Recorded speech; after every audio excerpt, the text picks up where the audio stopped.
The story begins in the dappled sunlight of a rocky outcrop, where a tiny, 2-pound ball of fur takes its first shaky steps.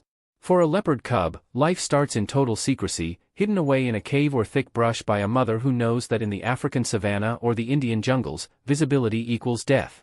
For the first few months, this cub's world is small, defined only by the scent of its mother and the taste of milk. But unlike lions, there is no pride to protect them. It is a lonely childhood where the mother must hunt for two, often leaving the cub hidden for over 24 hours. During these long, silent hours, the cub learns its first and most important lesson: silence is survival. As the weeks turn into months, the play becomes practice. Every pounce on a twitching tail is a rehearsal for a lethal strike, and every clumsy climb up a marula tree is a step toward mastering the vertical world that will one day become its primary sanctuary. By the time the leopard reaches its first year, the transition from dependent cub to lethal apprentice is nearly complete. The mother begins to lead the adolescent to small kills, teaching the intricate art of the stalk. This is the most dangerous phase of its life. A leopard isn't just a hunter, it is also prey for larger predators like lions, hyenas, and tigers. The young leopard learns that it cannot win through brute strength, so it must win through strategy. It discovers that the thickest branch of an acacia tree is the only place where its hard-earned meal is safe from thieves.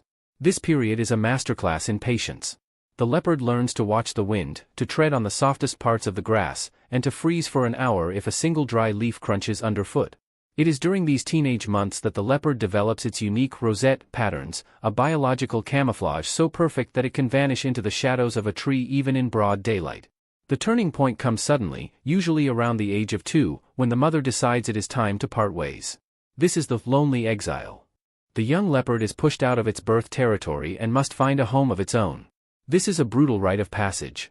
It wanders through the territories of established, battle-scarred males, often going days without food and narrowly escaping deadly confrontations. It is a nomad, a ghost moving through the fringes of the wild.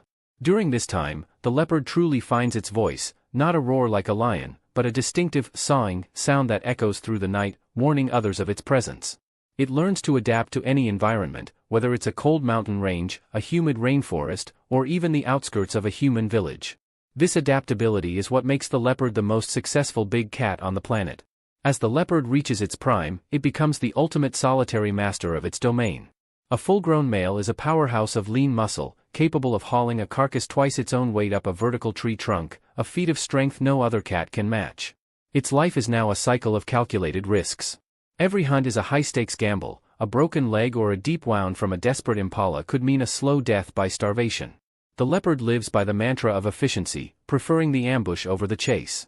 It spends its days draped over a high limb, golden eyes scanning the horizon with a calm, terrifying intelligence. When it does move, it is like liquid gold, flowing through the undergrowth with a grace that hides its lethal intent. It has become the prince of stealth, a creature that sees everything and is seen by nothing. In the twilight of its life, the leopard's story comes full circle.